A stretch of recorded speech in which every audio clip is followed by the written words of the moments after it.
Bienvenue dans notre étude sur le livre le plus important au monde, la parole de Dieu, la Bible.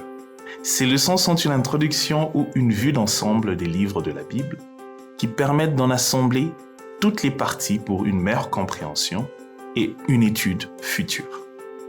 Merci de vous joindre à nous alors que nous essayons de comprendre la Bible et d'apprendre à appliquer ces vérités dans nos vies.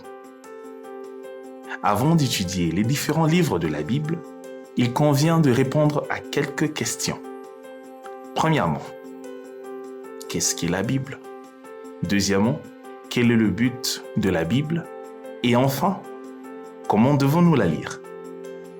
La Bible est divisée en deux moitiés que les chrétiens appellent testaments. Ces testaments sont ensuite divisés en 66 livres. Toute personne qui étudie chacun de ces livres doit rechercher trois choses. Tout d'abord, observer le contenu de chaque livre. Deuxièmement, observer le plan de chaque livre. Et troisièmement et surtout, nous voulons discerner le message de chaque livre et la manière dont il s'applique personnellement à notre vie. L'étude de la Bible contribuera à équiper chaque croyant afin qu'il puisse comprendre sa foi et la communiquer plus efficacement aux amis, à la famille et aux voisins. Il est communément admis que le ministère est l'affaire des pasteurs seulement. Notre relation avec l'Église peut être centrée sur ce que nous espérons obtenir pour nous-mêmes de la part de nos dirigeants. Dans Éphésiens 4, 11 à 13, cependant, l'apôtre Paul envisage une église entière remplie de ministres qui ont été équipés par leurs dirigeants pour accomplir le travail du ministère. Une église entière remplie de personnes qui construisent activement l'église, servent le Christ et partagent leur connaissance du Christ avec d'autres et les aident à devenir des chrétiens matures à l'image du Christ. Il dit, il a donné les uns comme d'apôtres, et les autres comme prophètes, et d'autres comme évangélistes, et d'autres comme les pasteurs et les enseignants, pour équiper les saints en vue du service à rendre pour l'édification du corps du Christ, jusqu'à ce que nous soyons tous parvenus à l'unité de la foi et de la connaissance du Fils de Dieu, à l'état d'homme mûr, à la mesure de la stature qui correspond à la plénitude du Christ. Pour tous ceux qui sont impliqués dans l'étude de la Bible, vous êtes un élément précieux de l'Église et vous avez été appelés à faire de bonnes œuvres par la puissance du Saint-Esprit. Paul dit également dans 2 Timothée 2,15 « Efforcez-vous de vous présenter devant Dieu comme un ouvrier qui n'a pas à rougir, mais qui expose avec droiture la parole de vérité. » La seule façon de vraiment comprendre la Bible est de travailler. Mettez-vous au défi de vous engager à être équipé pour devenir un croyant fidèle de Jésus. Maintenant, réfléchissez à la définition de la Bible. Qu'est-ce qu'est la Bible? Les chrétiens appellent souvent les Écritures la Sainte Bible. Le mot anglais « Bible » vient du mot grec « biblia », ce qui suggère une collection de livres. La Bible est un recueil de 66 livres, et pourtant, il s'agit d'un seul livre qui contient un message unique et merveilleux du début à la fin, l'histoire de la rédemption de Dieu. Le terme « Sainte Bible » signifie que ce recueil de livres est un recueil de livres saints. Le mot « saint » signifie ce qui est mis à part, ce qui appartient à Dieu et ce qui est en quelque sorte associé à Dieu. Ces livres sont liés à Dieu d'une manière particulière. Cette collection de livres contient le message de Dieu à l'humanité. Cela fait de la Sainte Bible non seulement le livre le plus influent, le plus lu et le plus traduit de l'histoire, mais aussi le livre le plus important au monde. C'est pourquoi l'étude de la Bible est l'étude la plus importante à laquelle vous puissiez vous livrer. La Bible est également appelée parole de Dieu. Qu'est-ce que cela signifie que la Bible est la parole de Dieu?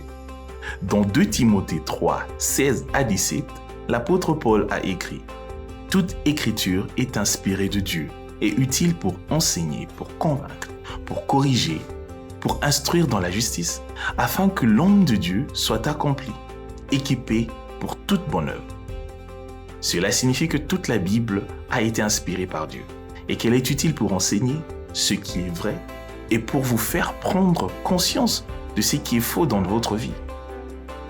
Elle vous redresse et vous aide à faire ce qui est juste. C'est la façon dont Dieu vous prépare en tout point en vous donnant les moyens de faire du bien à tout le monde. Paul dit que Dieu a eu quelque chose à voir avec la rédaction de ses livres. Dieu avait un message qu'il voulait vous communiquer. Pour communiquer ce message, il a inspiré les auteurs de la Bible de telle sorte que les mots qu'ils ont écrits ne sont pas leurs mots, mais les mots de Dieu. Sur une période de 1500 à 1600 ans, les écrits de ces hommes dotés d'un pouvoir prophétique ont été reconnus comme des écrits inspirés et ont été rassemblés pour former la Sainte Bible. Le processus par lequel Dieu a poussé des hommes à écrire ces livres s'appelle l'inspiration. Paul dit que ces livres sont venus de Dieu par inspiration. Le mot grec traduit par inspiration signifie littéralement « Dieu a soufflé ». Le Saint-Esprit de Dieu a soufflé sur ces hommes, les poussant ou les inspirant à écrire ces livres. Deuxième épître de Pierre 1, 16 et 20 à 21 décrit la Bible en ces termes. En effet, ce n'est pas par des récits ingénieux que nous vous avons fait connaître la puissance et l'avènement de notre Seigneur Jésus-Christ, mais nous avons été témoins oculaires de sa majesté.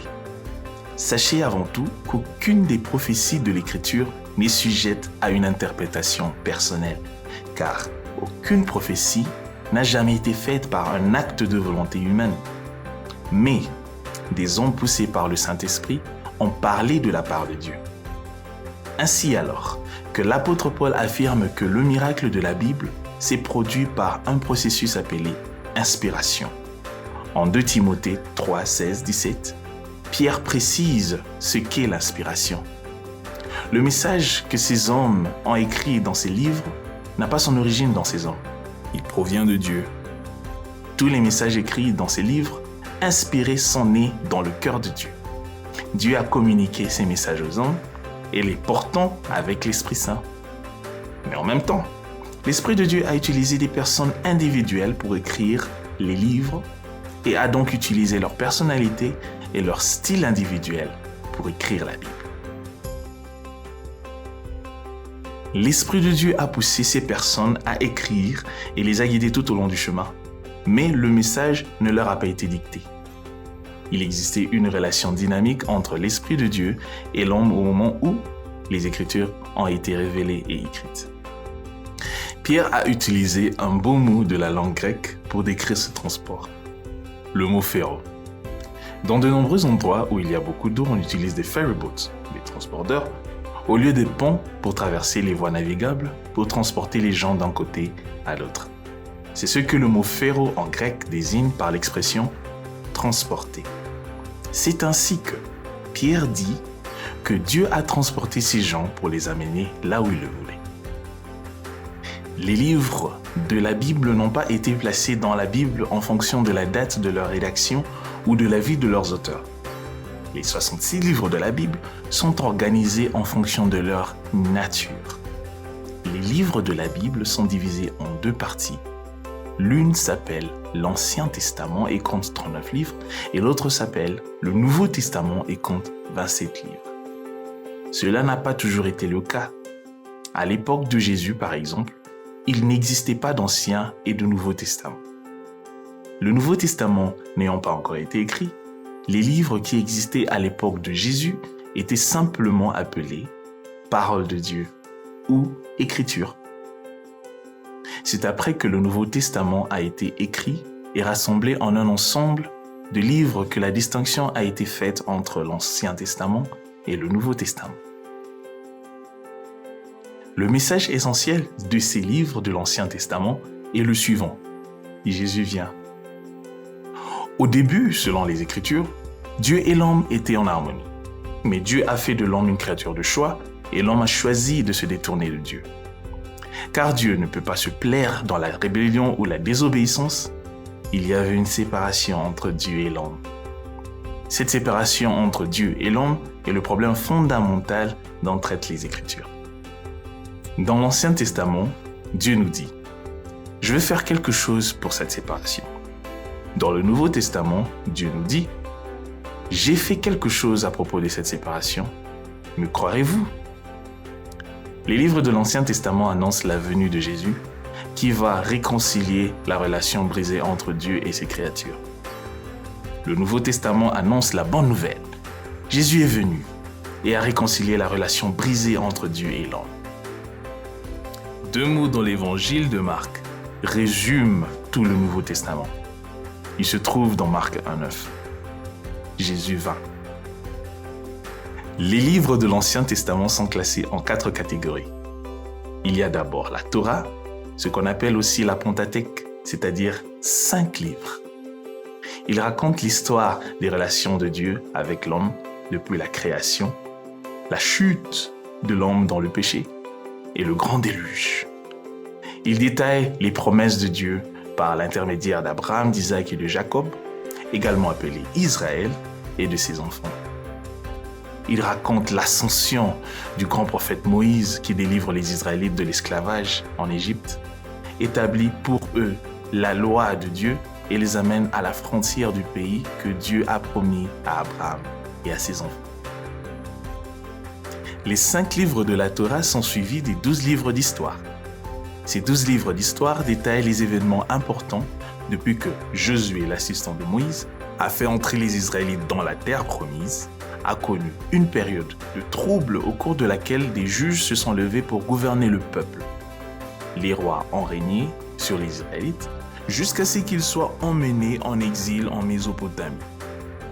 Le peuple de Dieu a obéi à ces 5 livres de la Torah et parfois il ne l'a pas fait. Lorsqu'ils l'ont fait, ils sont devenus des exemples à suivre. Lorsqu'ils ont désobéi, leurs vies sont devenues des avertissements à prendre en compte. Les livres d'histoire sont suivis par les livres de poésie. Les livres de poésie sont le message de Dieu à son peuple qui essaye de vivre sa parole dans ce monde. Dans les livres de poésie, Dieu adresse un message au cœur de son peuple. Par exemple, dans le livre de Job, Dieu a un message pour le peuple de Dieu lorsqu'il souffre.